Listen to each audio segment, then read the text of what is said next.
When you meditate, you're both the student meditating and you're also the teacher, because you're the one who tells yourself what to do, and you're the one who has to check up and see the results.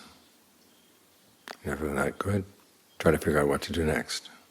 You have outside teachers, in the flesh, in books, in recordings, but it's the inside teacher who has to digest their lessons and figure out how to apply them, and then make sure they get applied. That's the role of mindfulness and alertness. And the Buddha taught his son. He started out with teaching him how to train his inner teacher, what kind of questions to ask. The inner teacher is supposed to look at every action you were doing and examine it in terms of the intention. If you thought that it was going to harm anybody, you shouldn't do it. And then while you're doing it, if you saw that there was no harm intended, but if you see that some harm came up, then you've got to stop.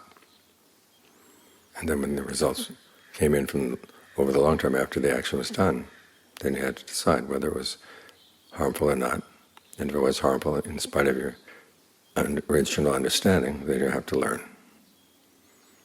You have to go make up your mind you're not going to repeat that mistake, and then go talk it over with someone else, and then digest that person's lessons. And if you saw that no harm was done, then you take joy in the fact that you're progressing. This is training your inner teacher. Sometimes it's called the inner critic, as if all it can do is criticize. And for some people that's what it seems to be. But here you're training it so that it can be useful, giving it the right questions to ask, giving the right things to look for. So you can internalize the lessons, and the Dharma becomes your own. Not in the sense that your Dharma is different in principle from the Buddha's, but he gives you the basic outline, and you've got to fill in the outline to apply it to your thoughts, your words, your deeds, your situation in the course of the day. That's where the inner teacher comes in. So train your inner teacher so that it's helpful.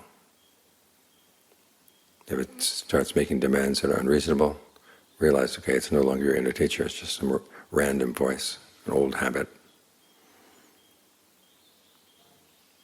But you do want to be on top of what you're doing. If you find yourself making mistakes over and over and over again, you have to ask yourself, where is your inner teacher? It's off on vacation, that's not going to be good.